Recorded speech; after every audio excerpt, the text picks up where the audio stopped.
50 days weight loss சேலஞ்சில் டே 4 என்ன பண்ணேன்னு சொல்லி பார்க்கலாம். காலையில் எழுந்த உடனே வெயிட் செக் பண்ணிட்டேன். இன்றைக்கி என்னோடய வெயிட் வந்து 78.9 கேஜிஸ் இருக்கிறேன். நேற்று என்ன வெயிட் இருந்தானோ அதே வெயிட்டு தான் இருக்கிறேன். ஒரு நாளைக்கு எத்தனை தடவை வெயிட் செக் பண்ணோம், எப்போ வெயிட் செக் பண்ணோம் நிறைய பேர் கேட்டிருந்தீங்க.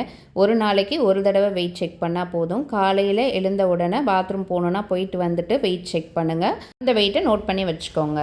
இன்றைக்கி மார்னிங் வந்துட்டு எம்டி ஸ்டொமக்கில் வார்ம் வாட்டர் குடிச்சிட்டு இன்றைக்கி பிரேக்ஃபாஸ்ட் வந்து பழைய சாதம் தான். அதில் வந்து தயிர் மிக்ஸ் பண்ணி எடுத்திருக்கேன். அது கூட வந்துட்டு ஆம்லேட் வந்துட்டு மஷ்ரூம், கேபேஜ், கேரட்லாம் போட்டு ஆம்லேட், அது கூட ஒரு பருப்பு வடை வந்து சாப்பிட்ருந்தேன். லஞ்சுக்கு 50 கிராம் வேக வச்ச வேர்க்கடலை, அது கூட வந்து சக்கரவள்ளி கிழங்கு 1, முளைக்கட்டின பச்சைப்பயிறு மாதுளப்பழமும் சேர்த்தது 100 கிராம்ஸ், ஒரு ஆரஞ்சு பழம் வந்து சாப்பிட்ருந்தேன். காலையில் பழைய சாதம் சாப்பிட்டதுனால அதுவே கொஞ்சம் ஹெவியாக இருந்துச்சு. ஸோ அதனால் மதியம் வந்து கொஞ்சம் லைட்டாக இருக்க மாதிரி எடுத்துக்கிட்டேன். 3 வேளையும் அரிசி சார்ந்த உணவுகளை சாப்பிடாமல் இந்த மாதிரி ஒரு வேளை வந்து ட்ரை பண்ணி பாருங்கள்.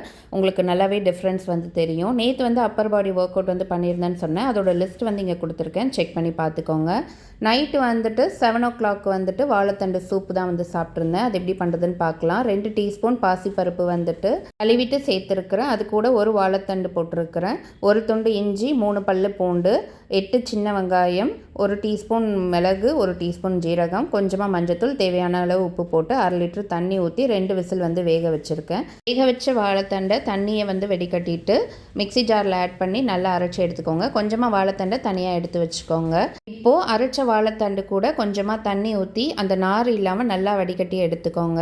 இப்போ அதை ஒரு பாத்திரத்தில் சேர்த்து உங்களுக்கு வேணும்னா தாளிப்பு கொடுத்துக்கோங்க.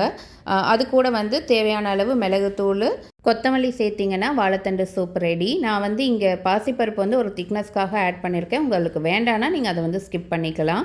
உங்களுக்கு டே எப்படி போச்சுன்னு கமெண்ட்டில் சொல்லுங்கள். நாளைக்கு வீடியோவில் பார்க்கலாம்.